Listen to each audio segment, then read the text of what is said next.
Hello, my darling, and welcome to the final night of our 31 Nights of Lovecraft, the Call of Cthulhu. This month has been such a journey. Every whisper, every comment of yours has meant more to me than I can possibly say. I'm so honored by all of your messages, your kindness, and the way you've shared these stories with me, night after night. Tonight's video is very special. So, thank you, my darlings, for listening in the dark with me. For 7 years of stories, and for one unforgettable October. And now, on with our story time.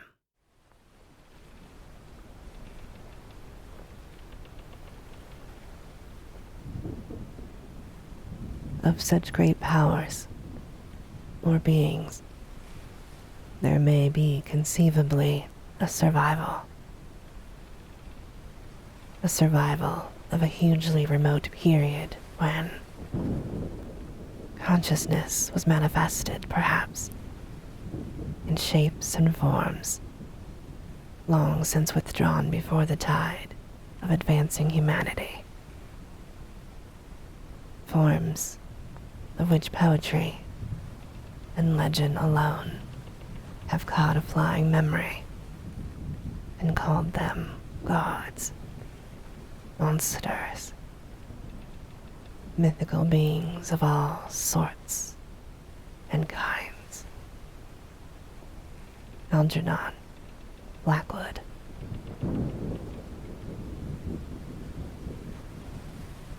Found among the papers of the late Francis Wayland Thurston of Boston.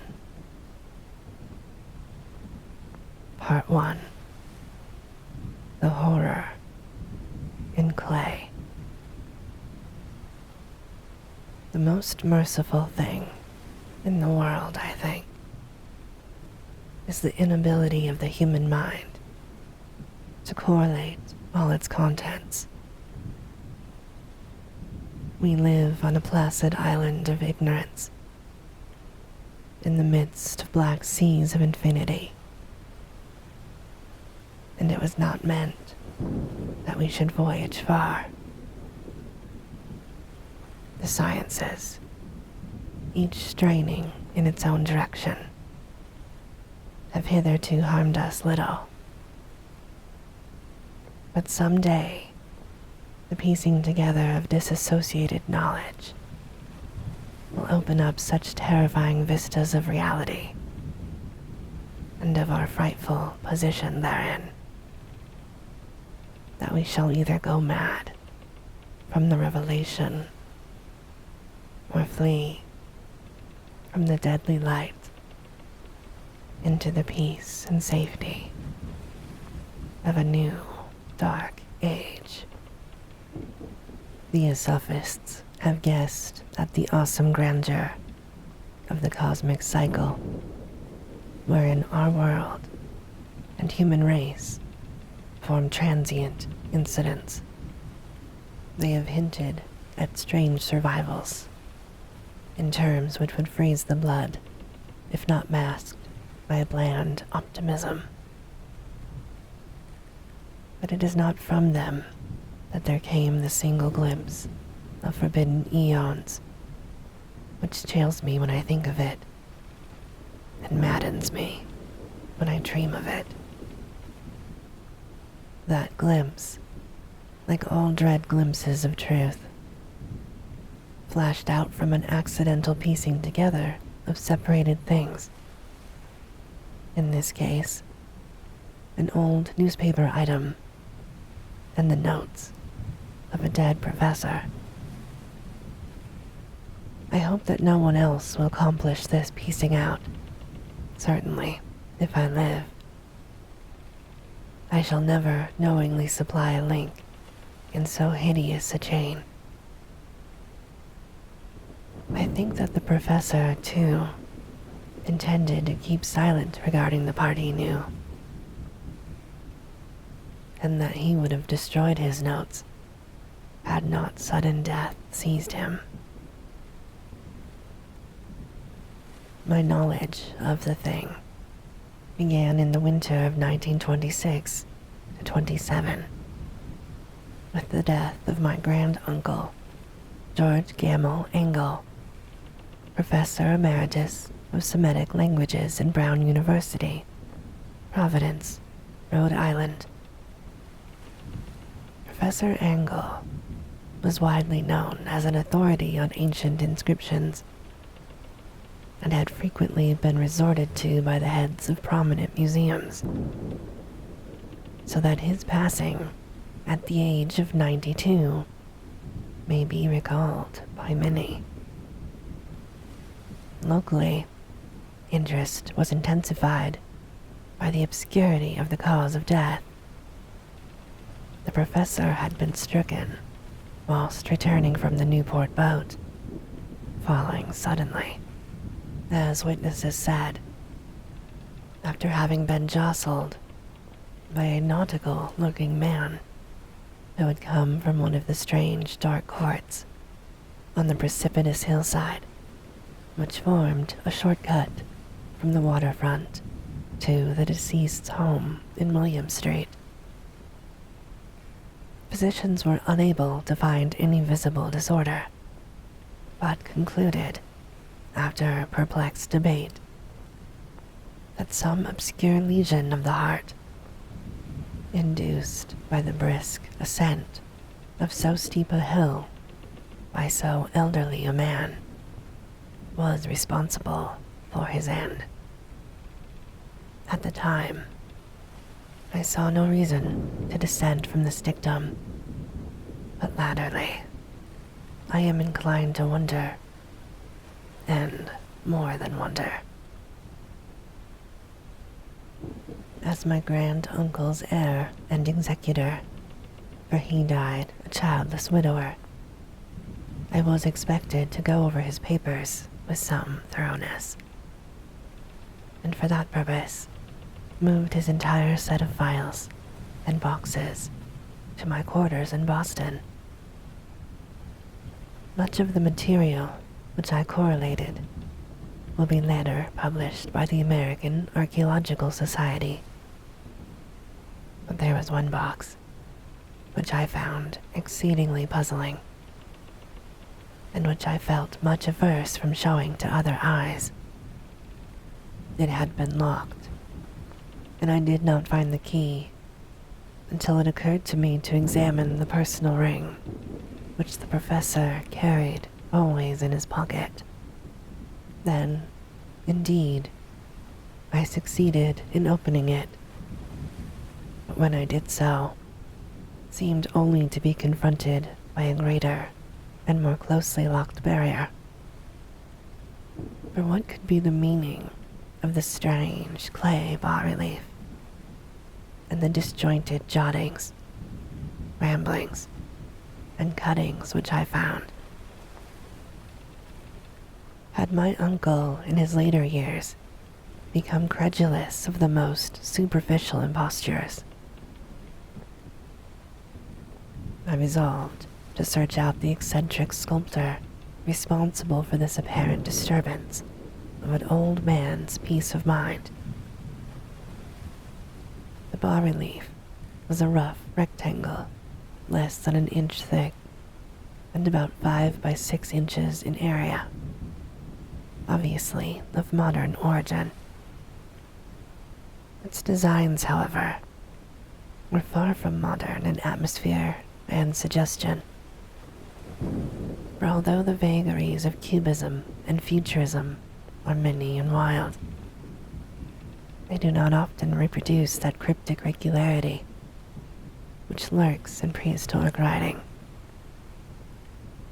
In writing of some kind, the bulk of these designs seems certainly to be, though my memory, despite much familiarity with the papers and collections of my uncle, failed in any way to identify this particular species, or even to hint at its remotest affiliations.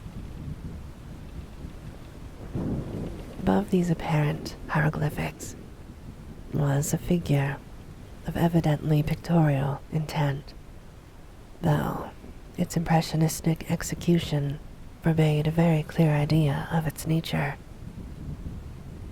It seemed to be some sort of monster, or symbol representing a monster, of a form which only a diseased fancy could conceive. If I say that, my somewhat extravagant imagination yield simultaneous pictures of an octopus, a dragon, and a human caricature, I shall not be unfaithful to the spirit of the thing. It had a pulpy, tentacled head, surmounted with a grotesque and scaly body, with rudimentary wings, but it was the general outline of the whole which made it the most shockingly frightful.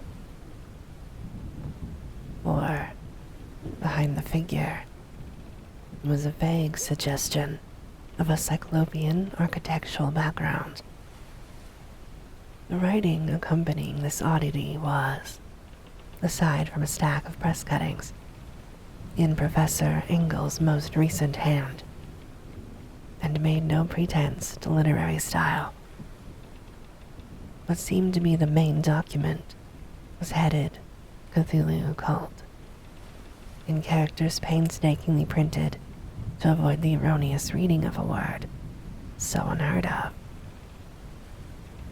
The manuscript was divided into two sections, the first of which was headed 1925, Dream and Dreamwork of H.A. Wilcox, 7 Thomas Street, Providence, Rhode Island, and the second, Narrative of Inspector John R. Legrasse, 121 Bienville Street, New Orleans, Louisiana, at the 1908 American Archaeological Society meeting.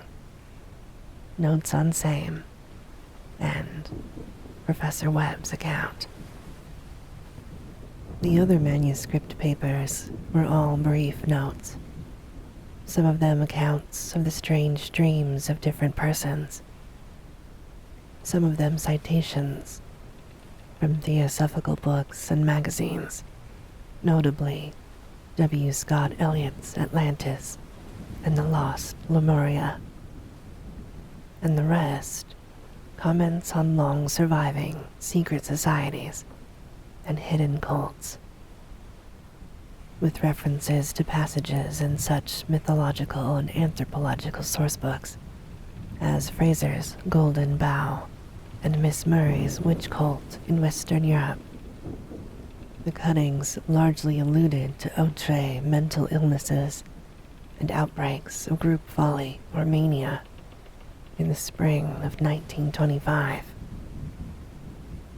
The first half of the principal manuscript told a very peculiar tale. It appears that on March 1st, 1925, a thin, dark young man of neurotic and excited aspect had called upon Professor Engel, bearing the singular clay bas-relief, which was then exceedingly damp and fresh.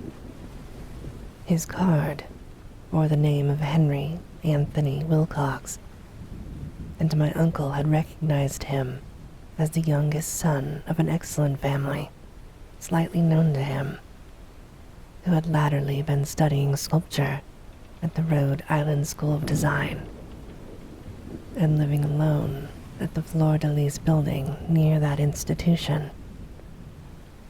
Wilcox was a precocious youth of known genius, but great eccentricity, and had from childhood excited attention through the strange stories and odd dreams he was in the habit of relating. He called himself psychically hypersensitive, but the staid folk of the ancient commercial city dismissed him as merely strange. Never mingling with his kind, he had dropped gradually from social visibility and was now known only to a small group of aesthetes from other towns.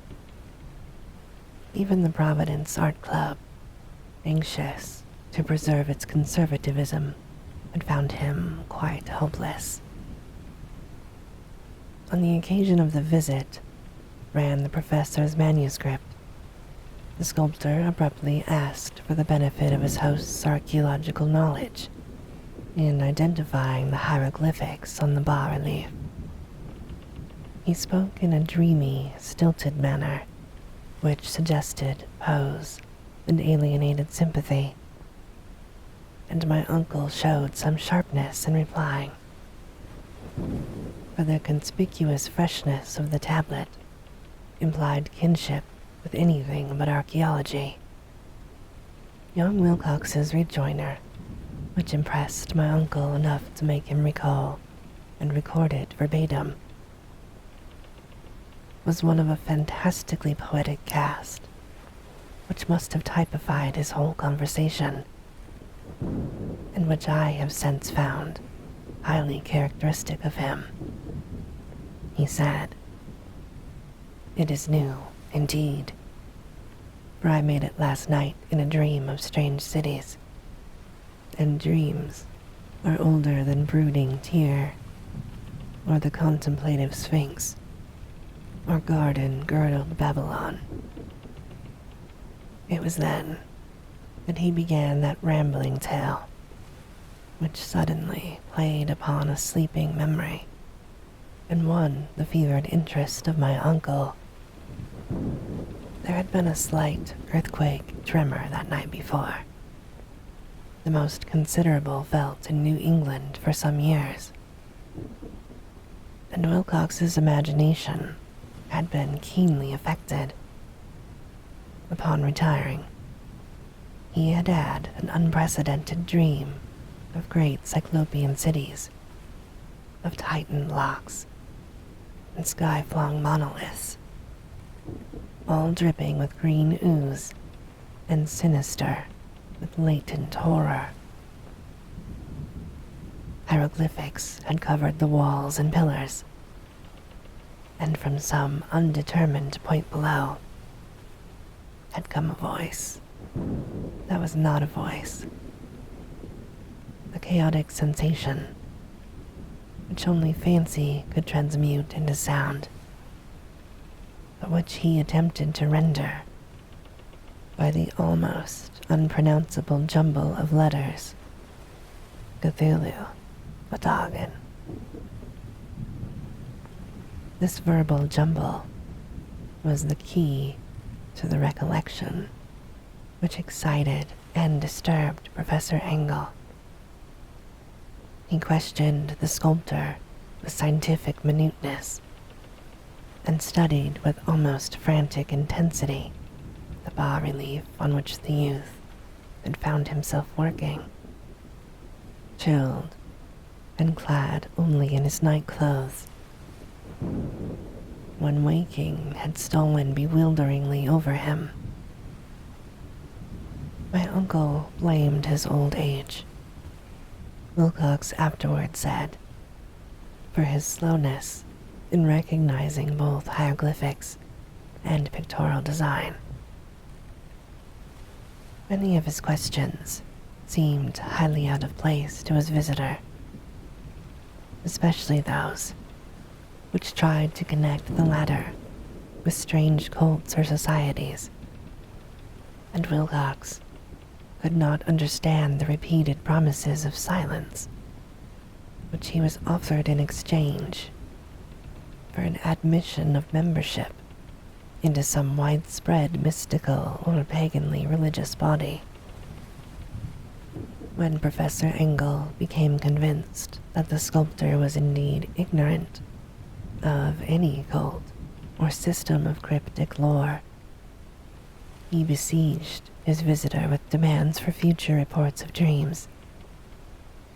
This bore regular fruit, for after the first interview, the manuscript records daily calls of the young man, during which he related startling fragments of nocturnal imagery, whose burden was always some terrible cyclopean vista of dark and dripping stone, with a subterranean voice or intelligence shouting monotonously in cryptic sense impacts, uninscribable save as gibberish.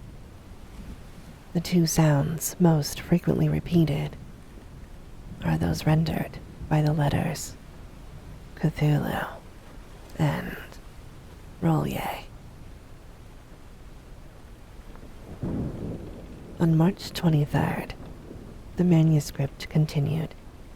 Wilcox failed to appear, and inquiries at his quarters revealed that he had been stricken by an obscure sort of fever and taken to the home of his family in Waterman Street.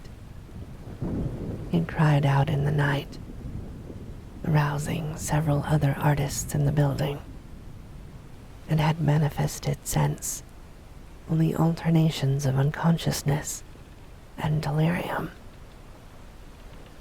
My uncle at once telephoned the family, and from that time forward kept close watch of the case, calling often at the Thayer Street office of Dr. Toby, whom he learned to be in charge. The youth's febrile mind, apparently, was dwelling on strange things, and the doctor shuddered now and then as he spoke of them. They included not only a repetition of what he had formerly dreamed, but touched wildly on a gigantic thing miles high, which walked or lumbered about. He had no time fully described this object, but occasional frantic words, as repeated by Dr. Toby, convinced the professor that it must be identical with the nameless monstrosity he had sought to depict in his dream sculpture. Reference to this object, the doctor added, was invariably the prelude to the young man's subsistence into lethargy. His temperature, oddly enough, was not greatly above normal, but his whole condition was otherwise such as to suggest true fever rather than mental disorder. On April 2nd, at about 3 p.m., every trace of Wilcox's malady suddenly ceased. He sat upright in bed, astonished to find himself at home, and completely ignorant of what had happened in dream or reality since the night of March 22nd. Pronounced well by his physician, he returned to his quarters in 3 days, but to Professor Engel, he was of no further assistance. All traces of strange dreaming had vanished with his recovery, and my uncle kept no record of his night thoughts after a week of pointless and irrelevant accounts of thoroughly usual visions. Here, the first part of the manuscript ended, but references to certain of the scattered notes gave me much material for thought. So much, in fact, that only the ingrained skepticism then forming my philosophy can account for my continued distrust of the artist. The notes in question were those descriptive of the dreams of various persons, covering the same period as that in which young Wilcox had had his strange visitations. My uncle, it seems, had quickly instituted a prodigiously far-flung body of inquiries amongst nearly all the friends, whom he could question without impertinence, asking for nightly reports of their dreams and the dates of any notable visions for some time past. The reception of his request seems to have been varied, but he must, at the very least, have received more responses than any ordinary man could have handled without a secretary. This original correspondence was not preserved, but his notes formed a thorough and really significant digest. Average people in society and business, New England's traditional salt of the earth, gave an almost completely negative result, though scattered cases of uneasy but formless nocturnal impressions appear here and there, always between March 23rd and April 2nd, the period of young Wilcox's delirium.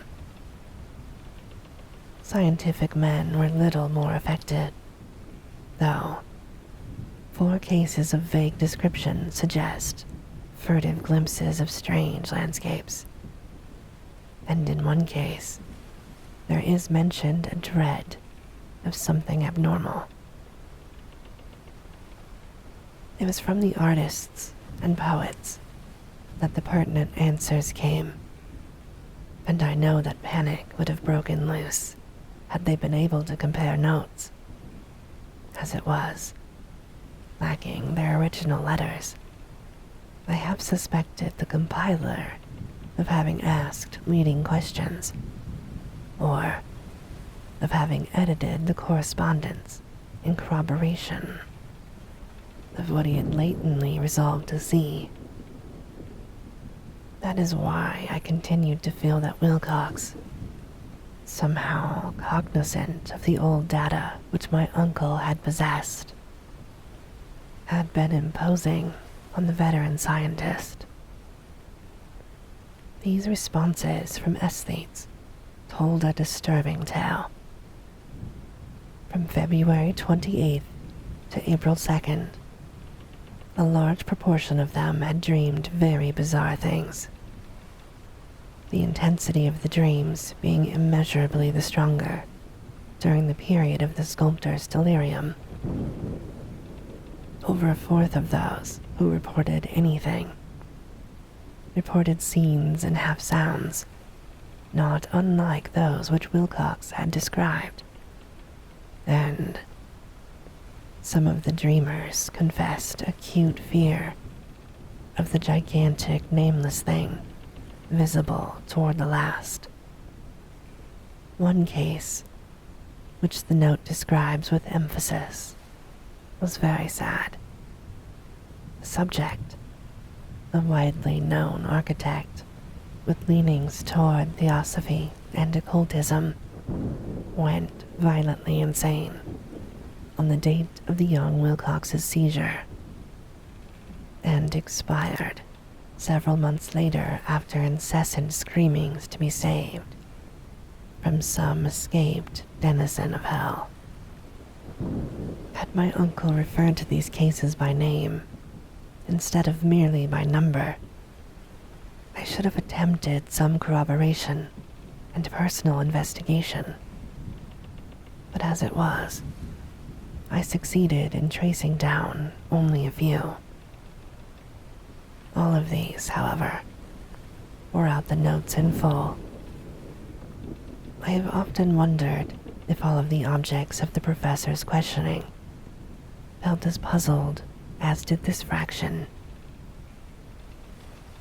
It is well that no explanation shall ever reach them. The press cuttings, as I have intimated, touched on cases of panic, mania, and eccentricity during the given period. Professor Engel must have employed a cutting bureau, for the number of extracts was tremendous, and the sources scattered throughout the globe. Here was a nocturnal suicide in London, where a known sleeper had leaped from a window after a shocking cry. Here likewise, a rambling letter to the editor of a paper in South America, where a fanatic deduces a dire future from visions he has seen. A dispatch from California describes a theosophist colony as donning white robes en masse for some glorious fulfillment which never arrives, whilst items from India speak guardedly of serious native unrest toward the end of March. Voodoo orgies multiply in Haiti, and African outposts report ominous mutterings. American officers in the Philippines find certain tribes bothersome about this time, and New York policemen are mobbed by hysterical Levantines on the night of March 22nd to the 23rd. The west of Ireland, too, is full of wild rumor and legendry, and a fantastic painter named Ardois Bonneau hangs a blasphemous dream landscape in the Paris Spring Salon of 1926. And so numerous are the recorded troubles in insane asylums that only a miracle can have stopped the medical fraternity from noting strange parallelisms and drawing mystified conclusions. A weird bunch of cuttings, all told, and I can, at this date, scarcely envisage the callous rationalism with which I set them aside. But I was then convinced that young Wilcox had known of the older matters mentioned by the professor.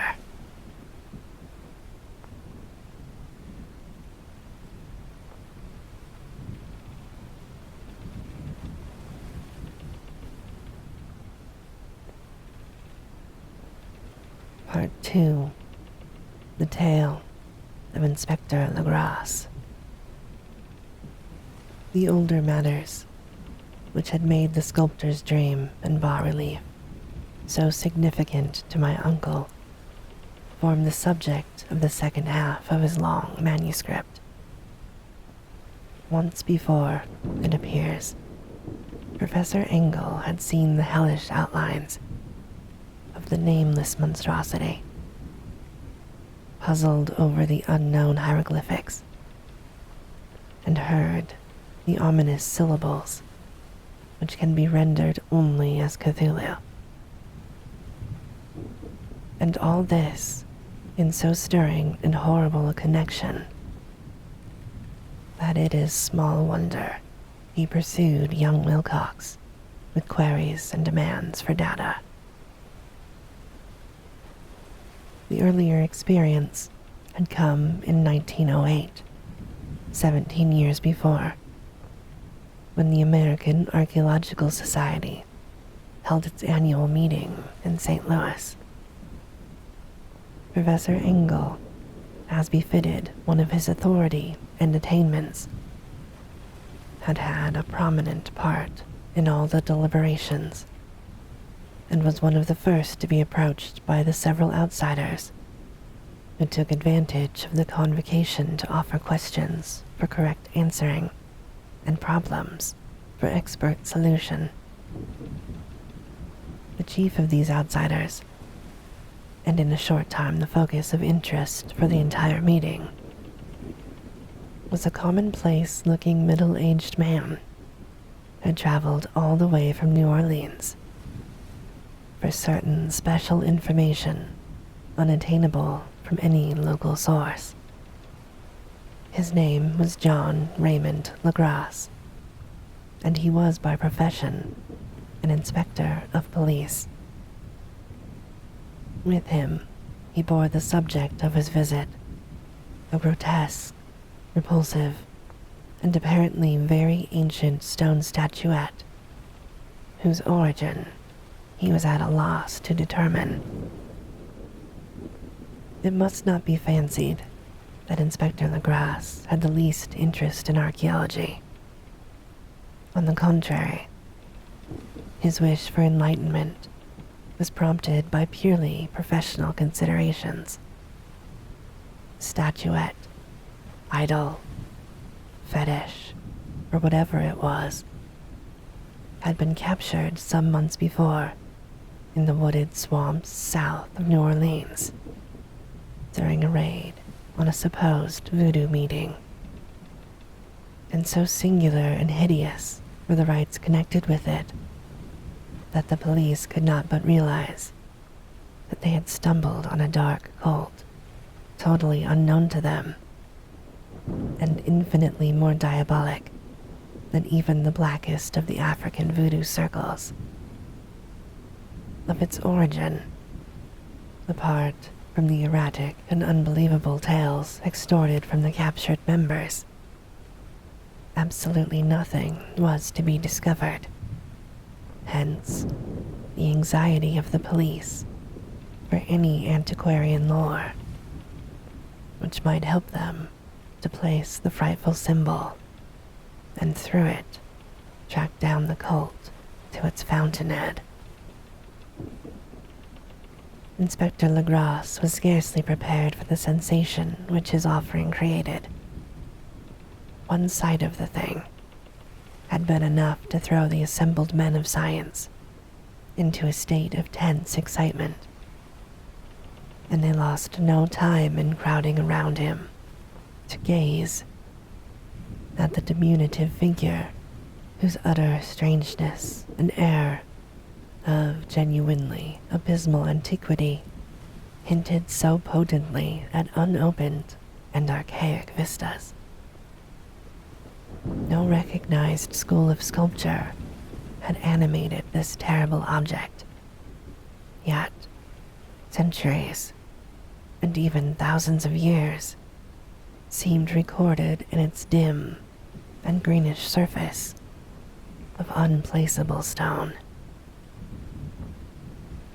The figure, which was finally passed slowly from man to man for close and careful study, was between 7 and 8 inches in height, and of exquisitely artistic workmanship. It represented a monster of vaguely anthropoid outline, but with an octopus-like head, whose face was a mass of feelers, a scaly, rubbery-looking body, prodigious claws on hind and forefeet, and long, narrow wings behind.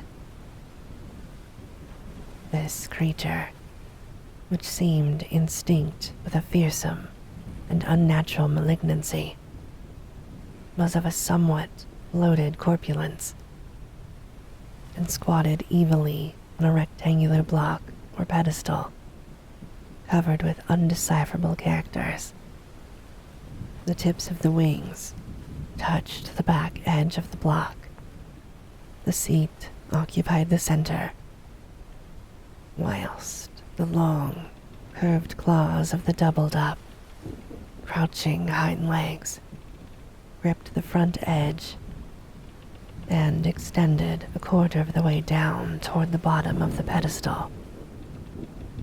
The cephalopod head was bent forward, so that the ends of the facial feelers brushed the backs of huge forepaws, which clasped the croucher's elevated knees. The aspect of the whole was abnormally lifelike, and the more subtly fearful because its source was so totally unknown. Its vast, awesome, and incalculable age was unmistakable, yet not one link did it show with any type of art belonging to civilization's youth, or indeed to any other time. Totally separate and apart, its very material was a mystery, For the soapy, greenish-black stone, with its golden or iridescent flecks and striations, resembled nothing familiar to geology or mineralogy. The characters along the base were equally baffling, and no member present, despite the representation of half the world's expert learning in this field, could form the least notion of their remotest linguistic kinship. They, like the subject and material, belonged to something horribly remote and distinct from mankind as we know it. Something frightfully suggestive of old and unhallowed cycles of life, in which our world and our conceptions have no part. And yet, as the members severely shook their heads and confessed defeat at the inspector's problem, there was one man in that gathering who suspected a touch of bizarre familiarity in the monstrous shape and writing, and who presently told with some diffidence of the odd trifle he knew. This person was the late William Channing Webb, professor of anthropology in Princeton University, and an explorer of no slight note. Professor Webb had been engaged 48 years before in a tour of Greenland and Iceland in search of some runic inscriptions which he failed to unearth. And whilst high up on the west Greenland coast, he encountered a singular tribe or cult of degenerates whose religion, a curious form of devil worship, chilled him with its deliberate bloodthirstiness and repulsiveness. It was a faith of which other tribes knew little, and which they mentioned only with shudders, saying that it had come down from horribly ancient eons before ever the world was made. Besides nameless rites and human sacrifices, there were certain strange hereditary rituals addressed to a supreme elder devil, or Tornasuk. And of this, Professor Webb had taken a careful phonetic copy from an aged Angok, or wizard priest, expressing the sounds in Roman letters as best he knew how. But just now of prime significance was the fetish which this cult had cherished, and around which they danced when the aurora leaped high over the ice cliffs. It was, the professor stated, a very crude bas-relief of stone, comprising a hideous picture and some cryptic writing. And so far as he could tell, it was a rough parallel in all essential features of the bestial thing now lying before the meeting. This data, received with suspense and astonishment by the assembled members, proved doubly exciting to Inspector Legrasse, and he began at once to ply his informant with questions. Having noted and copied an oral ritual among the swamp cult worshippers his men had arrested, he besought the professor to remember as best he might the syllables taken down amongst the devil worshippers. There then followed an exhaustive comparison of details, and a moment of really awed silence when the detective and scientist agreed on the virtual identity of the phrase common to two hellish rituals so many worlds of distance apart. What, in substance, both the northern wizards and the Louisiana swamp priests had chanted to their kindred idols was something very like this: the word divisions being guessed at from traditional breaks in the phrase as chanted aloud. Benglui, Lignaf, Cthulhu, Rolier, Ugadnoggle, the Doggin. Legrasse had 1 point in advance of Professor Webb, for several among his prisoners had repeated to him what older celebrants had told him the words meant. This text, as given, ran something like this. In his house, at Rolier, dead Cthulhu waits dreaming.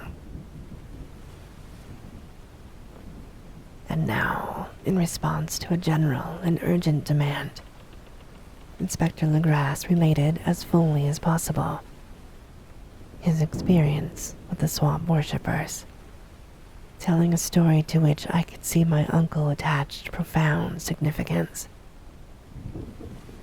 It savored of the wildest dreams of mythmaker and theosophist, and disclosed an astonishing degree of cosmic imagination among such half-castes and pariahs as might be least expected to possess it. On November 1st, 1907, there had come to the New Orleans police a frantic summons from the swamp and lagoon country to the south.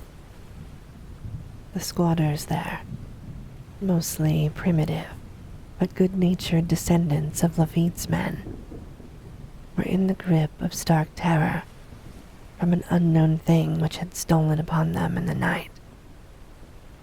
It was voodoo, apparently, but voodoo of a more terrible sort than they had ever known. And some of their women and children had disappeared since the malevolent tom-tom had begun its incessant beating far within the black, haunted woods, where no dweller ventured. There were insane shouts and harrowing screams, soul-chilling chants, and dancing devil flames. And, the frightened messenger added, the people could stand it no more. So, a body of 20 police, filling 2 carriages and an automobile, had set out in the late afternoon with the shivering squatter as a guide. At the end of the passable road, they alighted, and for miles splashed on in silence through the terrible cypress woods where day never came. Ugly roots and malignant hanging nooses of Spanish moss beset them, and now and then a pile of dank stones, or fragment of a rotting wall intensified by its hint of morbid habitation. The depression which every malformed tree and every fungus islet combined to create.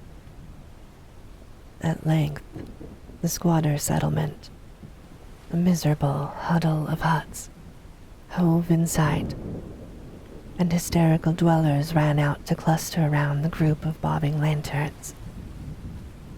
The muffled beat of tom-toms was now faintly audible, far, far ahead, and a curdling shriek came at infrequent intervals when the wind shifted. A reddish glare, too, seemed to filter through the pale undergrowth, beyond endless avenues of forest night. Reluctant even to be left alone again, each one of the cowed squatters refused, point blank, to advance another inch toward the scene of unholy worship. So Inspector Legrasse and his 19 colleagues plunged on unguided into black arcades of horror that none of them had ever trod before. The region now entered by the police was one of traditionally evil repute, substantially unknown and untraversed by white men. There were legends of a hideous lake, unglimpsed by mortal sight, in which dwelt a huge, formless, white polypus thing with luminous eyes. And squatters whispered that bat-winged devils flew up out of caverns in inner earth to worship it at midnight. They said it had been there before Delberville, before LaSalle, before the tribes, and before even the wholesome beasts and birds of the woods. It was nightmare itself, and to see it was to die. But it made men dream, and so they knew enough to keep away.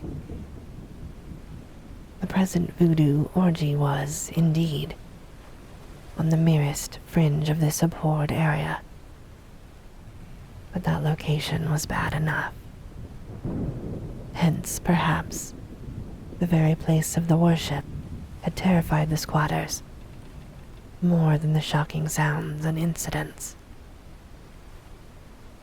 Only poetry or madness could do justice to the noises heard by Legrasse's men as they plowed on through the black grass toward the red glare and the muffled tom-toms. There are vocal qualities peculiar to men and vocal qualities peculiar to beasts, and it is terrible to hear the one when the source should yield the other. Animal fury and orgiastic license here whip themselves to demonic heights by howls and squawking ecstasies that tore and reverberated through those nighted woods like pestilential tempests from the gulfs of hell. Now and then, the less organized ululation would cease, and from what seemed a well-drilled chorus of hoarse voices would rise and sing-song chant that hideous phrase or ritual. Lunglui, Maligna, Cthulhu, Rillier, Munganagal, Adagan. Then the men, having reached a spot where the trees were thinner, came suddenly in sight of the spectacle itself. 4 of them reeled, 1 fainted, and 2 were shaken into a frantic cry, which the mad cacophony of the orgy fortunately deadened. Legrasse dashed swamp water on the face of the fainting man, and all stood trembling and nearly hypnotized with horror.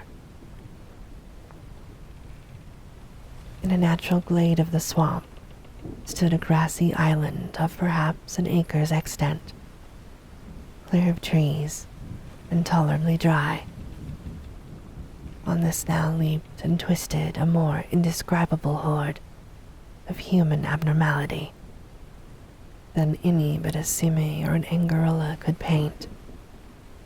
Void of clothing, this hybrid spawn were braying, bellowing, and writhing about a monstrous ring-shaped bonfire, in the center of which, revealed by occasional rifts in the curtain of flame, stood a great granite monolith, some 8 feet in height, on top of which, incongruous with its diminutiveness, rested the noxious carven statuette. From a wide circle of 10 scaffolds set up at regular intervals, with the flame-girt monolith as a center hung, head downward, the oddly marred bodies of the helpless squatters who had disappeared. It was inside this circle that the ring of worshippers jumped and roared. the general direction of the mass motion being from left to right, an endless bacchanal between the ring of bodies and the ring of fire. It may have been only imagination, and it may have been only echoes, which induced one of the men, an excitable Spaniard, to fancy he heard antiphonal responses to the ritual from some far and unilluminated spot deeper within the wood of ancient legendary and horror. This man, Joseph D. Galvez, I later met and questioned, and he proved distractingly imaginative. He indeed went so far as to hint of the faint beating of great wings, and of a glimpse of shining eyes, and a mountainous white bulk beyond the remotest trees. But I suppose he had been hearing too much superstition. Actually, the horrified pause of the men was of comparatively brief duration. Duty came first, and although there must have been nearly 100 celebrants in the throng, the police relied on their firearms and plunged determinedly into the nauseous rout. For 5 minutes, the resultant din and chaos were beyond description. Wild blows were struck, shots were fired, and escapes were made. But in the end, Legrasse was able to count some 47 sullen prisoners, whom he forced to dress in haste and fall into line between 2 rows of policemen. 5 of the worshippers lay dead, and 2 severely wounded ones were carried away on improvised stretchers by their fellow prisoners. The image on the monolith, of course, was carefully removed and carried back by Legrasse. Examined at headquarters after a trip of intense strain and weariness, the prisoners all proved to be men of a very low, mixed blood, and mentally aberrant type.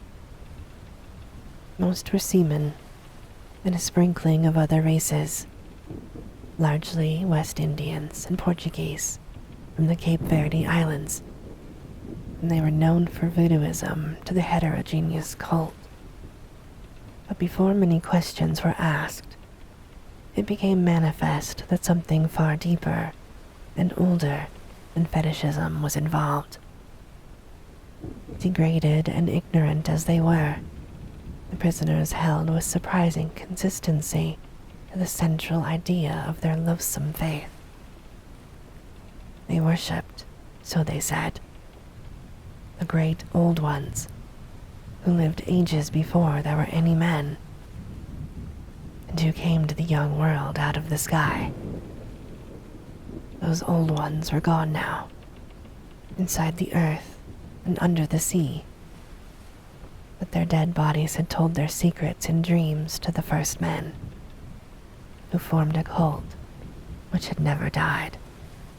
This was that cult, and the prisoners said it had always existed and would always exist, hidden in distant wastes and dark places all over the world, until the time when the great priest Cthulhu, from his dark house in the mighty city of Roulier, under the waters, should rise and bring the earth again beneath his sway.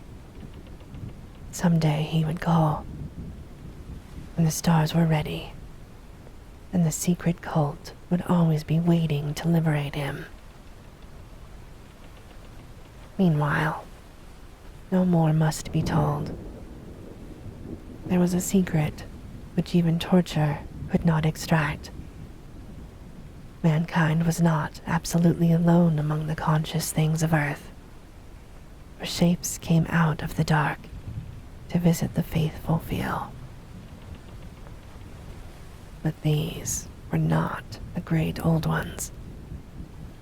No man had ever seen the old ones.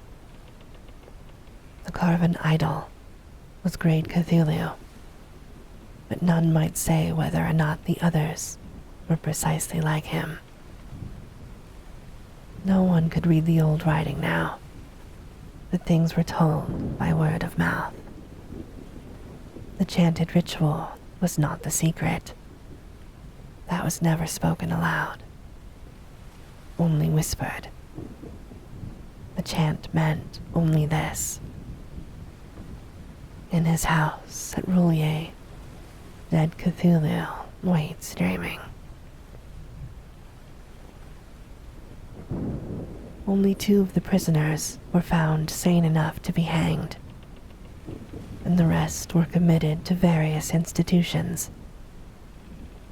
All denied a part in the ritual murders and averred that the killing had been done by black winged ones, which had come to them from their immemorial meeting place in the haunted wood. But of those mysterious allies, no coherent account could ever be gained. What the police did extract, mainly from an immensely aged man named Castro, who claimed to have sailed to strange ports and talked with undying leaders of the cult in the mountains of China. Old Castro remembered bits of hideous legend that paled the speculations and made man and the world seem recent and transient indeed. There had been eons when other things ruled the earth, and they had had great cities. Remains of them, he said, were still to be found as cyclopean stones on islands in the Pacific. They all died vast epochs of time before men came, but there were arts which could revive them when the stars had come round again to the right positions in the cycle of eternity. They had, indeed, come themselves from the stars and brought their images with them. These great old ones, Castro continued, were not composed altogether of flesh and blood. They had shape. For did not this star-fashioned image prove it? But that shape was not made of matter. When the stars were right, they could plunge from world to world through the sky. But when the stars were wrong, they could not live. But although they no longer lived, they would never really die.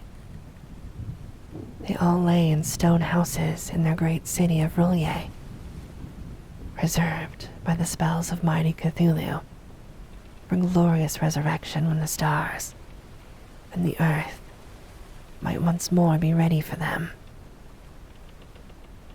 But at that time, some force from outside must serve to liberate their bodies. The spells that preserved them intact likewise prevented them from making an initial move, and they could only lie awake in the dark and think, whilst uncounted millions of years rolled by.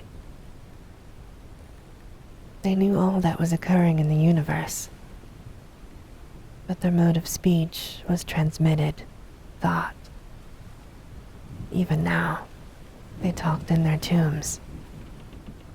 When, after infinities of chaos, the first men came, the great old ones spoke to the sensitive among them by molding their dreams. For only thus could their language reach the fleshy minds of mammals.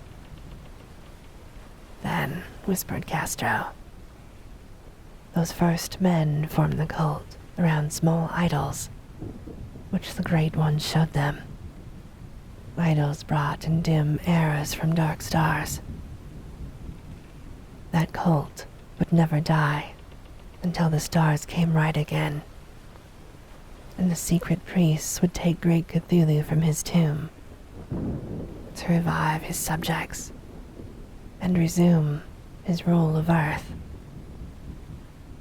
The time would be easy to know, for then mankind would have become as the great old ones, free and wild, and beyond good and evil, with laws and morals thrown aside, and all men shouting and killing and reveling in joy.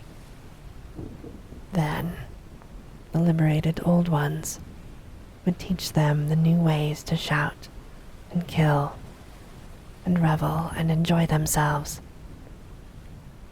and all the earth would flame with a holocaust of ecstasy and freedom. Meanwhile, the cult, by appropriate rites, must keep alive the memory of those ancient ways and shadow forth the prophecy of their return. In the elder time, chosen men had talked with the entombed old ones in dreams, but then something had happened. The great stone city, Rollier, with its monoliths and sepulchres, had sunk beneath the waves, and the deep waters, full of the one primal mystery through which not even thought can pass, had cut off the spectral intercourse. But memory never died, and High Priest said that the city would rise again when the stars were right. Then came out of the earth the black spirits of Earth, moldy and shadowy, and full of dim rumors picked up in caverns beneath the forgotten sea bottoms. But of them, old Castro dared not speak much. He cut himself off, hurriedly, and no amount of persuasion or subtlety could elicit more in this direction. The size of the old ones, too, he curiously declined to mention. Of the cult, he said that he thought the center lay amid the pathless deserts of Arabia, where Iram, the city of pillars, dreams hidden and untouched. It was not allied to the European witch cult, and was virtually unknown by its members. No book had ever really hinted of it, though Castro said that there were double meanings in the Necronomicon of the mad Arab Abdul al-Hazred, which the initiated might read as they chose, especially the much discussed couplet. That is not dead, which can eternal lie, and with strange eons, even death may die.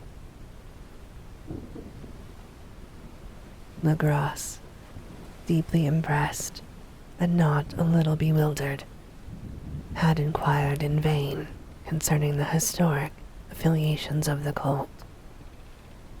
Castro, apparently, had told the truth when he said that it was wholly secret. The authorities at Tulane University could shed no light upon either cult or image, but now the detective had come to the highest authorities in the country and met with no more than the Greenland tale of Professor Webb.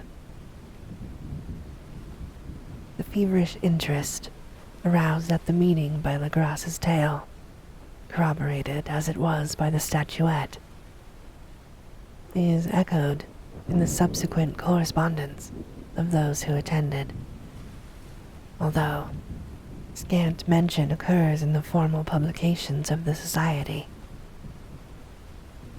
Caution is the first care of those accustomed to face occasional charlatanry and imposture. Legrasse for some time lent the image to Professor Webb, but at the latter's death, it was returned to him and remains in his possession, where I viewed it not long ago. It is a truly terrible thing, and unmistakably akin to the dream sculpture of young Wilcox. That my uncle was excited by the tale of the sculptor, I did not wonder. For what thoughts must arise upon hearing, after a knowledge of what Legrasse had learned of the cult, of a sensitive young man who had dreamed not only the figure and exact hieroglyphics of the swamp-found image and the Greenland devil tablet, but had come in his dreams upon at least 3 of the precious words of the formula uttered alike by the devil worshippers and Louisianans. Professor Engel's instant start on an investigation of the utmost thoroughness was eminently natural, though privately I suspected young Wilcox of having heard of the cult in some indirect way, and of having invented a series of dreams to heighten and continue the mystery at my uncle's expense. The dream narratives and cuttings collected by the professor were, of course, strong corroboration. But the rationalism of my mind and the extravagance of the whole subject led me to adopt what I thought the most sensible conclusions. So, after thoroughly studying the manuscript again and correlating the notes and thoughts with the cult narrative of Legrasse, I made a trip to Providence to see the sculptor and give him the rebuke I thought proper for so boldly imposing upon a learned and aged man. Wilcox still lived alone in the fleur-de-lis building in Thomas Street, a hideous Victorian imitation of 17th century Brayton architecture, which flaunts its stuccoed front amidst the lovely colonial houses on that ancient hill, and under the very shadow of the finest Georgian steeple in America. I found him at work in his rooms, and at once conceded from the specimens scattered about that his genius is indeed profound and authentic. He will, I believe, sometime be heard from as one of the great decadents, for he is crystallized in clay and will one day mirror in marble those nightmares and fantasies which Arthur Machen evokes in prose and Clark Ashton Smith makes visible in verse and in painting. Dark, frail, and somewhat unkempt in aspect, he turned languidly at my knock and asked me my business without rising. When I told him who I was, he displayed some interest, for my uncle had excited his curiosity in probing his strange dreams, yet had never explained the reason for the study.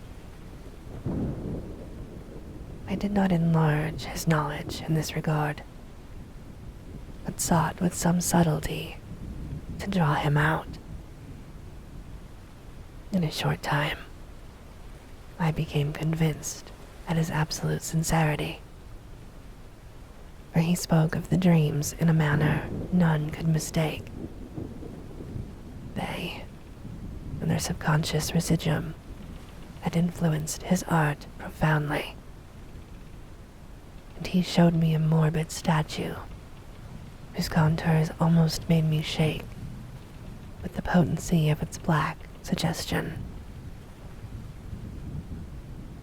He could not recall having seen the original of this thing, except in his own dream, but the outlines had formed themselves insensibly under his hands. It was, no doubt, the giant shape he had raved of in delirium. That he really knew nothing of the hidden cult, save from what my uncle's relentless catechism had let fall, he soon made clear. And again, I strove to think of some way in which he could possibly have received these weird impressions.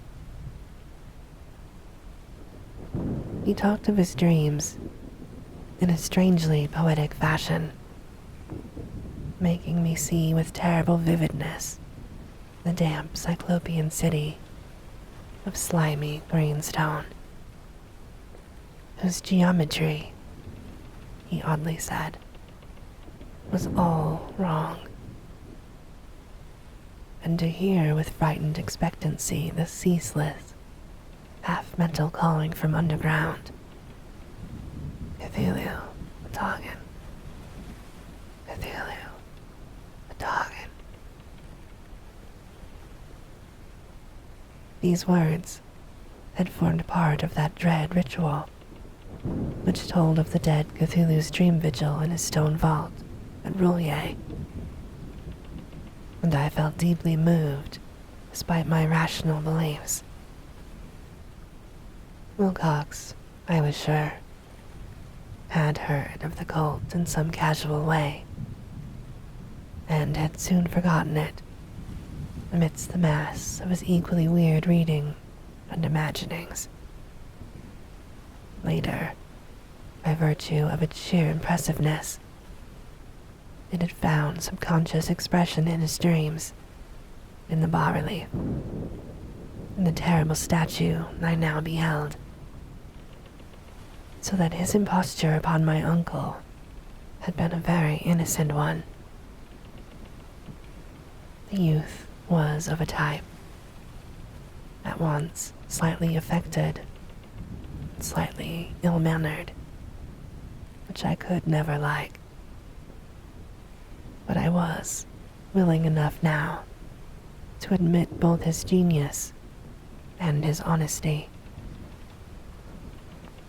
I took leave of him amicably and wished him all the success his talent promises. The matter of the cult still remained to fascinate me, and at times I had visions of personal fame from researches into its origin and connections. I visited New Orleans, talked with Legrasse and others of that old-time raiding party, saw the frightful image, and even questioned such of the prisoners as still survived. Old Castro, unfortunately, had been dead for some years.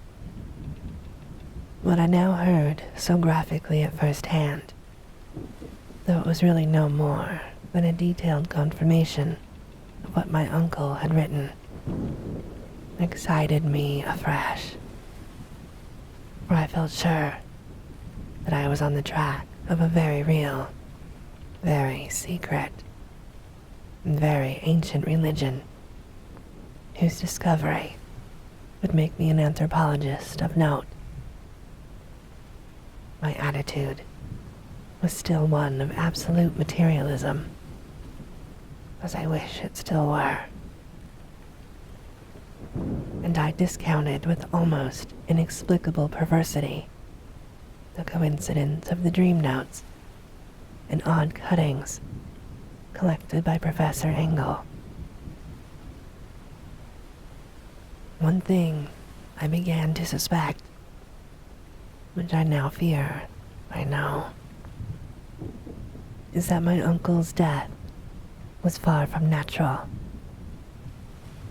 He fell on a narrow hill street leading up from an ancient waterfront, swarming with people after a careless push from a sailor. Of the cult members in Louisiana, I would not be surprised to learn of secret methods and poison needles as ruthless and as anciently known as the cryptic rites and beliefs. Legrasse and his men, it is true, have been left alone. But in Norway, a certain sailor who saw things is dead. Might not the deeper inquiries of my uncle, after encountering the sculptor's data, have come to sinister ears? I think Professor Engel died because he knew too much, or because he was likely to learn too much. Whether I shall go as he did remains to be seen, for I have learned much now.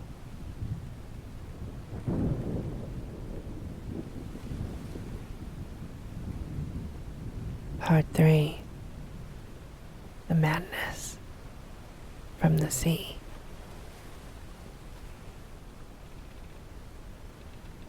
If heaven ever wishes to grant me a boon, it will be a total effacing of the results of mere chance, which fixed my eye on a certain stray piece of shelf paper. It was nothing on which I would naturally have stumbled in the course of my daily round, for it was an old number of an Australian journal, the Sydney Bulletin, for April 18th, 1925. It had escaped even the cutting bureau, which had at the time of its issuance been avidly collecting material for my uncle's research. I had largely given over my inquiries into what Professor Engel called the Cthulhu cult, and was visiting a learned friend in Paterson, New Jersey, the curator of a local museum and a mineralogist of note. Examining one day the reserve specimens roughly set on the storage shelves in the rear of the museum, my eye was caught by an odd picture in one of the old papers spread beneath the stones. It was the Sydney Bulletin I have mentioned, for my friend has wide affiliations in all conceivable foreign parts, and the picture was a half-tone cut of a hideous stone image, almost identical with that which Legrasse had found in the swamp. Eagerly clearing the sheet of its precious contents, I scanned the item in detail and was disappointed to find it of only moderate length. What it suggested, however, was of portentous significance to my flagging quest, and I carefully tore it out for immediate action. It read as follows: Mystery derelict found at sea. Vigilant arrives with helpless armed New Zealand yacht in tow. One survivor and dead man found aboard. Tale of desperate battle and deaths at sea. Rescued sailor refuses particulars of strange experience. Odd idol found in his possession. Inquiry to follow. The Morris and Company's freighter, Vigilant, bound from Valparaiso, arrived this morning at its wharf in Darling Harbor, having in tow the battled and disabled, but heavily armed steam yacht Alert of Dunedin, New Zealand, which was sighted April 12th in south latitude 34 degrees 21 minutes, west longitude 152 degrees 17 minutes, with one living and one dead man aboard. The Vigilant left Valparaiso March 25th, and on April 2nd was driven considerably south of her course by exceptionally heavy storms and monster waves. On April 12th, the derelict was sighted, and though apparently deserted, was found upon boarding to contain one survivor in a half-delirious condition, and one man who had evidently been dead for more than a week. The living man was clutching a horrible stone idol of unknown origin, about a foot in height, regarding whose nature authorities at Sydney University, the Royal Society, and the museum in College Street all profess complete bafflement, and which the survivor says he found in the cabin of the yacht, in a small carved shrine of common pattern. This man, after recovering his senses, told an exceedingly strange story of piracy and slaughter. He is Gustav Johansen, a Norwegian of some intelligence, and had been second mate of the two-masted schooner Emma of Auckland, which sailed for Callao February 20th with a complement of 11 men. The Emma, he says, was delayed and thrown wildly south of her course by the great storm of March 1st, and on March 22nd, in south latitude 49 degrees 51 minutes, west longitude 128 degrees 34 minutes, encountered the Alert, manned by a strange and evil-looking crew. Being ordered peremptorily to turn back, Captain Collins refused, whereupon the strange crew began to fire savagely and without warning upon the schooner with a peculiarly heavy battery of brass cannon forming part of the yacht's equipment. The Emma's men showed fight, says the survivor, and though the schooner began to sink from shots beneath the waterline, they managed to heave alongside their enemy and board her, grappling with the savage crew on the yacht's deck and being forced to kill them all, the number being slightly superior because of their particularly abhorrent and desperate, though rather clumsy mode of fighting. 3 of the Emma's men, including Captain Collins and First Mate Green, were killed, and the remaining 8, under Second Mate Johansen, proceeded to navigate the captured yacht, going ahead in their original direction to see if any reason for their ordering back had existed. The next day, it appears, they raised and landed on a small island, although none is known to exist in that part of the ocean, and 6 of the men somehow died ashore, though Johansen is strangely reticent about this part of the story and speaks only of their falling into a rock chasm. Later, it seems, he and one companion boarded the yacht and tried to manage her, but were beaten about by the storm of April 2nd. From that time until his rescue on the 12th, the man remembers little, and he does not even recall when William Bryden, his companion, died. Bryden's death reveals no apparent cause, and was probably due to excitement or exposure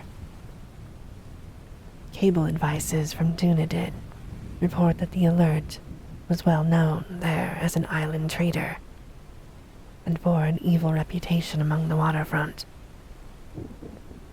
It was owned by a strange group whose frequent meetings and night trips to the woods attracted no little curiosity, and it had set sail in great haste just after the storm and earth tremors of March 1st. Our Auckland correspondent gives the Emma and her crew an excellent reputation, and Johansson is described as a sober and worthy man. The Admiralty will institute an inquiry on the whole matter beginning tomorrow, at which every effort will be made to induce Johansson to speak more freely than he has done hitherto. End article. This was all, together with the picture of the hellish image. But what a train of ideas it started in my mind. Here were new treasuries of data on the Cthulhu cult, and evidence that it had strange interests at sea, as well as on land. What motive prompted the strange crew to order back the Emma as they sailed about with their hideous idol? What was the unknown island on which 6 of the Emma's crew had died, and about which the mate Johansson was so secretive? What had the Vice Admiralty's investigation brought out? And what was known of the noxious cult in Dunedin? And most marvelous of all, what deep and more than natural linkage of dates was this which gave a malign, and now undeniable significance to the various turns of events so carefully noted by my uncle? March 1st, or February 28th, according to the international dateline. The earthquake and storm had come. From Dunedin, the Alert and her noisome crew had darted eagerly forth, as if imperiously summoned. And on the other side of the earth, poets and artists had begun to dream of a strange, dank cyclopean city, whilst a young sculptor had molded in his sleep the form of the dreaded Cthulhu. March 23rd. The crew of the Emma landed on an unknown island and left 6 men dead. And on that date, the dreams of sensitive men assumed a heightened vividness and darkened with dread of a giant monster's malign pursuit, whilst an architect had gone mad and a sculptor had lapsed suddenly into delirium. And what of this storm of April 2nd, the date on which all dreams of the dank city ceased, and Wilcox emerged unharmed from the bondage of strange fever? What of all of this, and of those hints of old Castro about the sunken, star-born old ones and their coming reign, their faithful cult, and their mastery of dreams? Was I tottering on the brink of cosmic horrors beyond man's power to bear? If so, they must be horrors of the mind alone.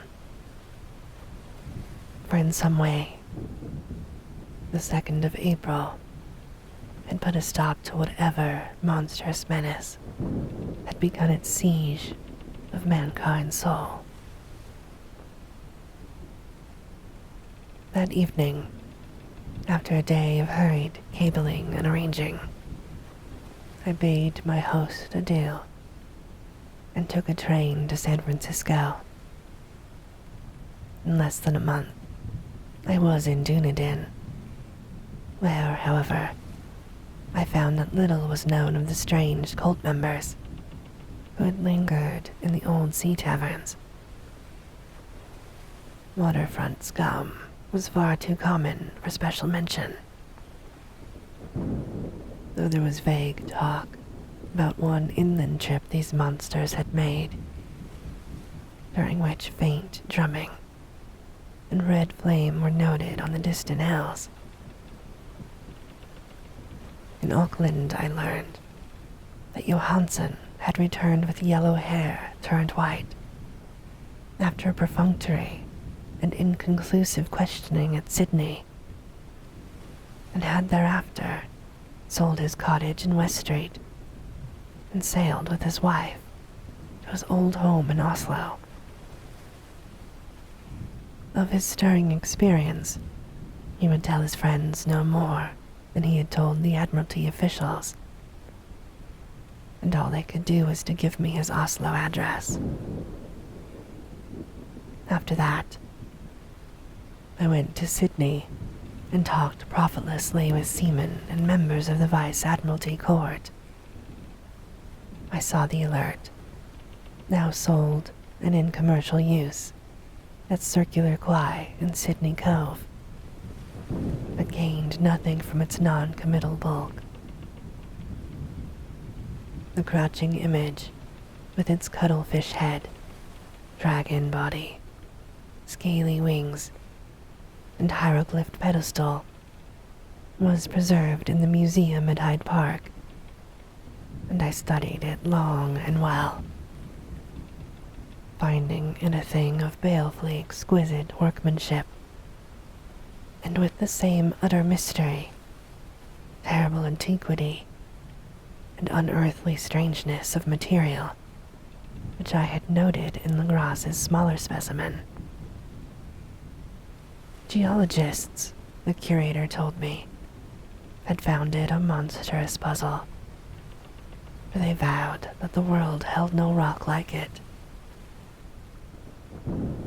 Then, I thought with a shudder, of what old Castro had told Legrasse about the primal Great Ones.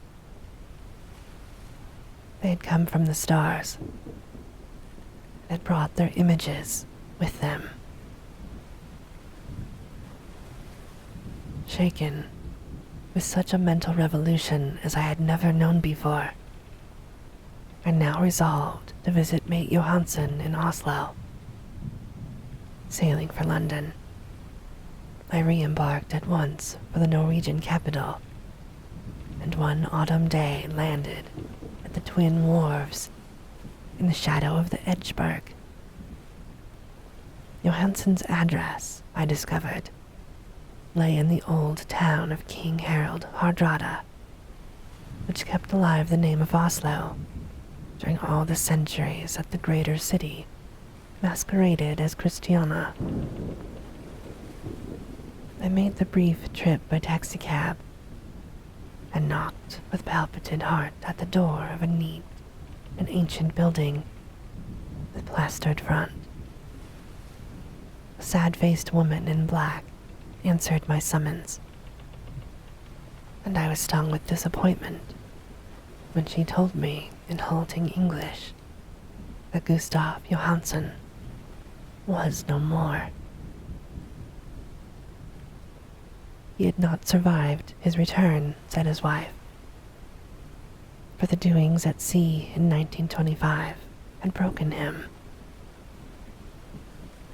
He had told her no more than he had told the public, but had left a long manuscript of technical matters, as he said, written in English, evidently to safeguard her from the peril of casual perusal. During a walk through a narrow lane near the Gothenburg dock, a bundle of papers falling from an attic window had knocked him down. Two Lascar sailors at once helped him to his feet, but before the ambulance could reach him, he was dead. Physicians found no adequate cause for the end, and laid it to heart trouble and a weakened constitution.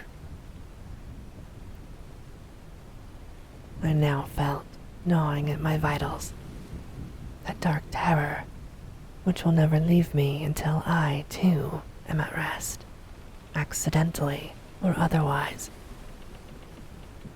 Persuading the widow that my connection with her husband's technical matters was sufficient to entitle me to his manuscript, I bore the document away and began to read it on the London boat. It was a simple, rambling thing, a naive sailor's effort at a post facto diary, and he strove to recall day by day that last awful voyage. I cannot attempt to transcribe it verbatim in all its cloudiness and redundance, but I will tell its gist enough to show why the sound of the water against the vessel's sides became so unendurable to me that I stopped my ears with cotton. Johansen, thank God, did not know quite all, even though he saw the city and the thing. But I shall never sleep calmly again when I think of the horrors that lurk ceaselessly behind life and time and in space, and of those unhallowed blasphemies from elder stars which dream beneath the sea, known and favored by a nightmare cult, ready and eager to loose them on the world whenever another earthquake shall heave their monstrous stone city again to the sun and air. Johansen's voyage had begun just as he told it to the Vice Admiralty. The Emma, in ballast, had cleared Auckland on February 20th, and had felt the full force of that earthquake-born tempest, which must have heaved up from the sea bottom the horrors that filled men's dreams. Once more under control, the ship was making good progress when held up by the Alert on March 22nd, and I could feel the mate's regret as he wrote of her bombardment and sinking. Of the swarthy, cold fiends on the Alert, he speaks with significant horror. There was some peculiarly abominable quality about them, which made their destruction seem almost a duty. And Johansen shows ingenuous wonder at the charge of ruthlessness brought against his party during the proceedings of the Court of Inquiry. Then, driven ahead by curiosity in their captured yacht under Johansen's command, the men sight a great stone pillar sticking out of the sea, and in south latitude 47 degrees 9 minutes, west longitude 126 degrees 43 minutes, came upon a coastline of mingled ooze, mud, and weedy cyclopean masonry, which can be nothing less than the tangible substance of Earth's supreme terror, the nightmare corpse city of Roulier. It was built on measureless eons beyond history, behind the vast, loathsome shapes that seeped down from the dark stars. There lay great Cthulhu and his hordes, hidden in green, slimy vaults, and sending out at last, after cycles incalculable, the thoughts that spread fear to the dreams of the sensitive and called imperiously to the faithful to come on a pilgrimage of liberation and restoration. All this Johansen did not suspect, but God knows, he soon saw enough. I suppose that only a single mountain top the hideous monolith-crowned citadel whereon great Cthulhu was buried, actually emerged from the waters. When I think of the extent of all that may be brooding down there, I almost wish to kill myself forthwith. Johansen and his men were awed by the cosmic majesty of this dripping Babylon of elder demons, and must have guessed without guidance that it was nothing of this or of any sane planet. Awe at the unbelievable size of the greenish stone blocks, at the dizzying height of the great carven monolith, at the stupefying identity of the colossal statues and bas-reliefs with the strange image found in the shrine on the alert, is poignantly visible in every line of the mate's frightened description. Without knowing what futurism is like, Johansen achieved something very close to it when he spoke of the city. For instead of describing any definite structure or building, he dwells only on broad impressions of vast angles and stone surfaces too great to belong to anything right or proper for this earth, and impious with horrible images and hieroglyphs. I mention his talk about angles because it suggests something Wilcox had told me of his awful dreams.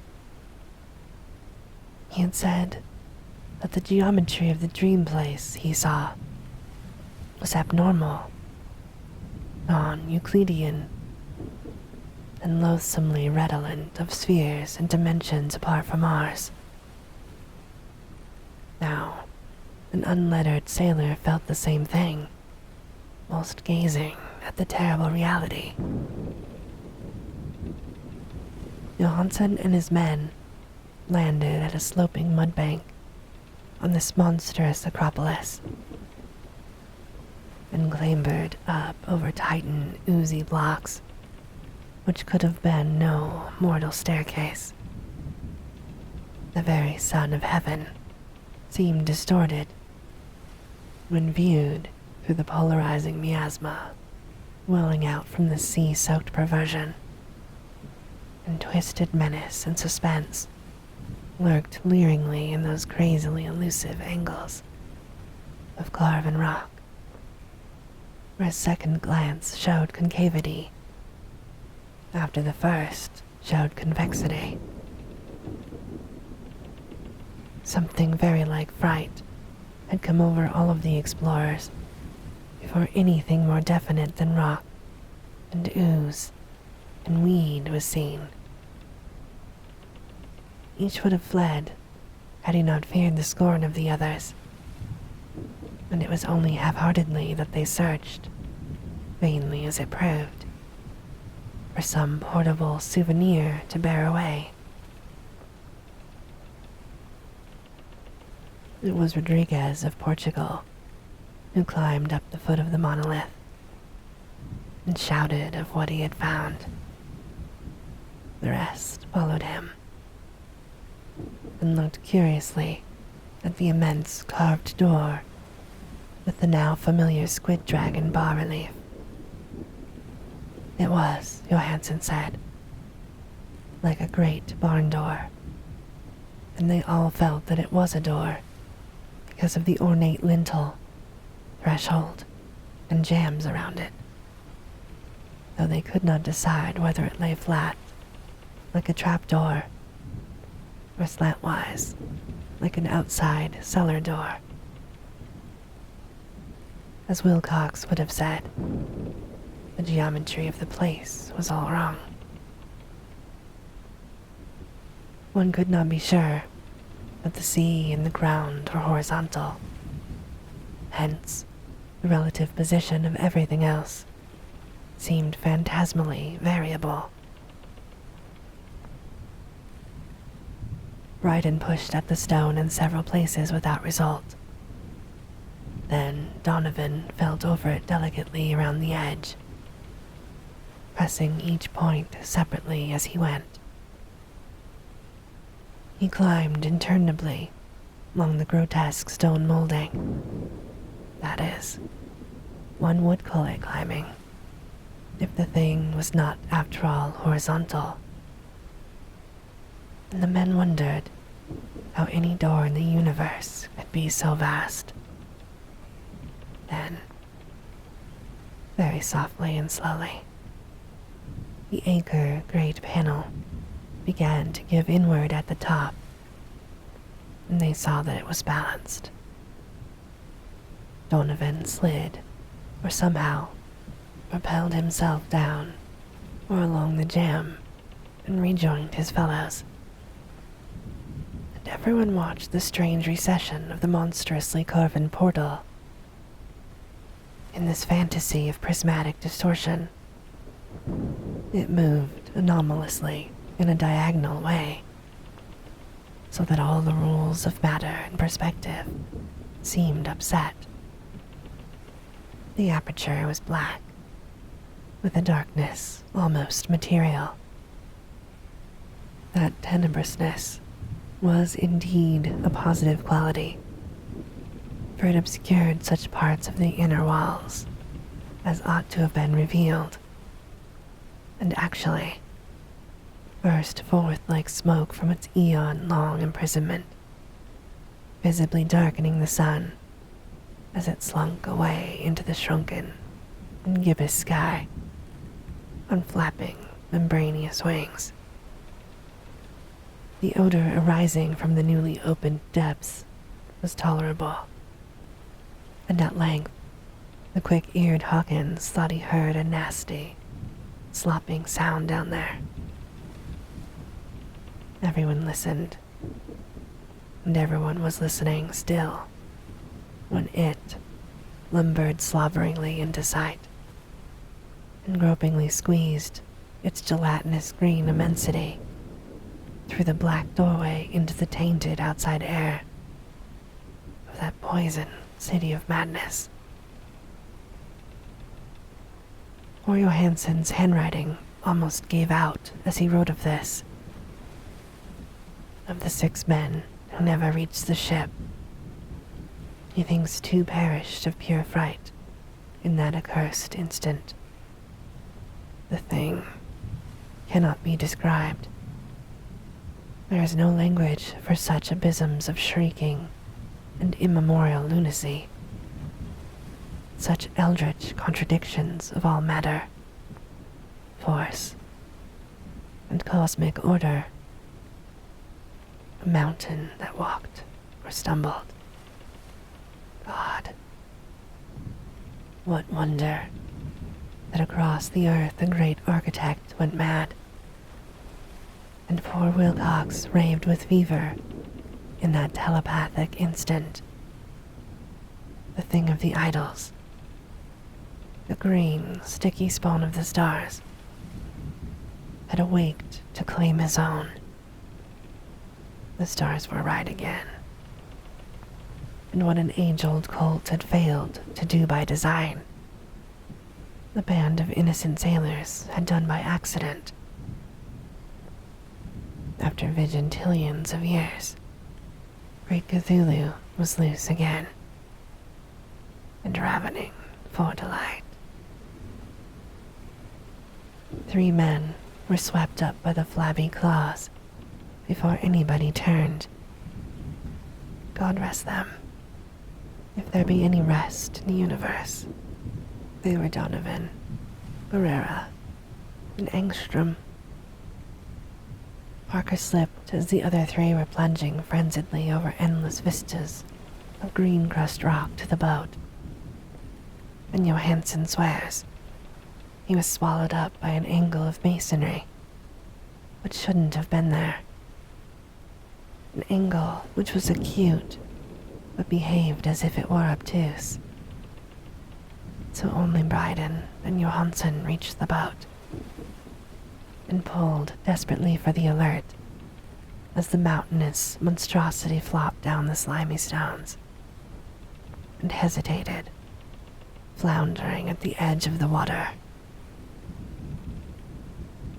Steam had not been suffered to go down entirely, despite the departure of all hands for the shore, and it was only the work of a few moments of feverish rushing up and down between wheel and engines to get the Alert underway. Slowly, amidst the distorted horrors of that indescribable scene, she began to churn the lethal waters, whilst on the masonry of that charnel shore that was not of earth, the Titan thing from the stars slavered and gibbered like Polypheme cursing the fleeing ship of Odysseus. Then, bolder than the storied Cyclops, great Cthulhu slid greasily into the water and began to pursue with vast, wave-rising strokes of cosmic potency. Bryden looked back and went mad, laughing shrilly as he kept on laughing at intervals, until death found him one night in the cabin, whilst Johansen was wandering deliriously. But Johansen had not given out yet. Knowing that the thing could surely overtake the Alert until steam was fully up, he resolved on a desperate chance, and, setting the engine for full speed, ran lightning-like on deck and reversed the wheel. There was a mighty eddying and foaming in the noisome brine,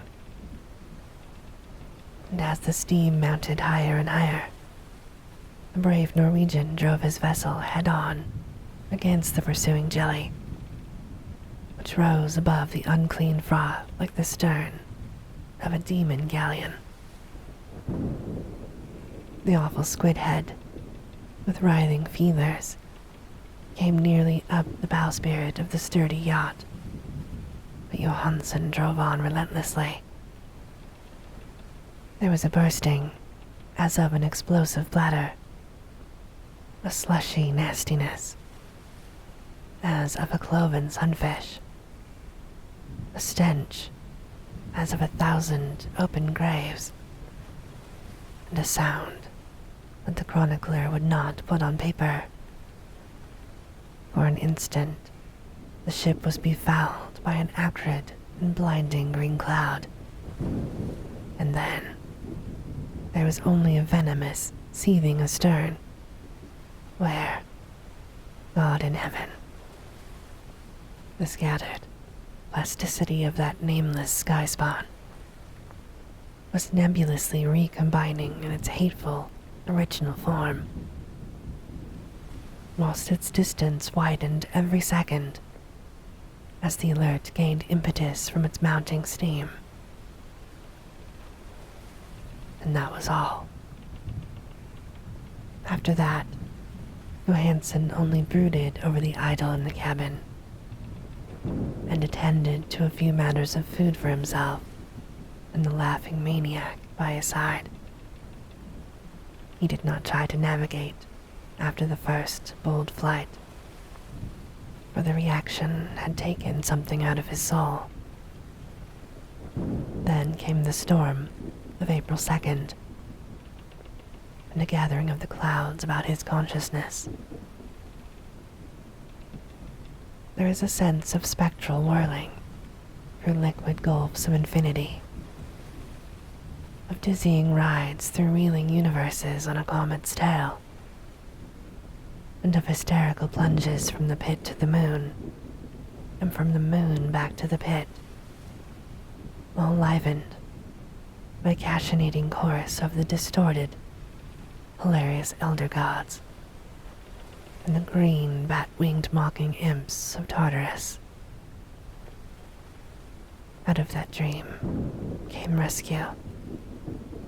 The Vigilant, the Vice Admiralty Court, the streets of Dunedin, and the long voyage back home to the old house by the Edgeburg he could not tell. They would think him mad. He would write of what he knew before death came. But his wife must not guess. Death would be a boon if only it could blot out the memories. That was the document I read. Now I have placed it in the tin box beside the bas-relief and the papers of Professor Engel. With it shall go this record of mine, this test of my own sanity, wherein is pieced together that which I hope may never be pieced together again. I have looked upon all that the universe has to hold of horror,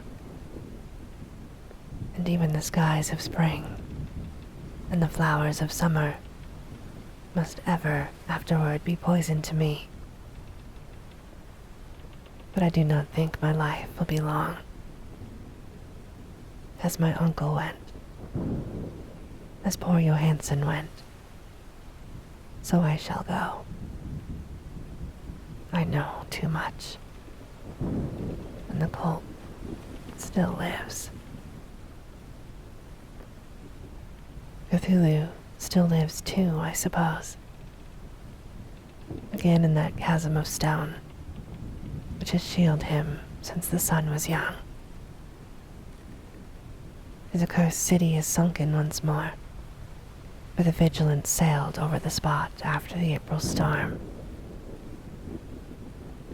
But his ministers on earth still bellow and prance and slay around idol-capped monoliths in lonely places. He must have been trapped by the sinking whilst within his black abyss, or else the world would by now be screaming with fright and frenzy. Who knows the end? What is risen may sink, and what is sunk may rise. Loathsomeness waits and dreams in the deep, and decay spreads over the tottering cities of men. The time will come, but I must not and cannot think. Let me pray that, if I do not survive this manuscript, my executors may put caution before audacity and see that it meets no other eye.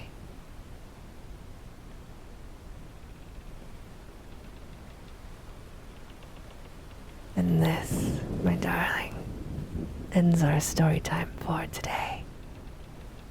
Thank you for coming on this 31 Nights of Lovecraft with me. You are truly, truly amazing, and I am so, so grateful. As always, I hope that you have very sweet and creepy dreams.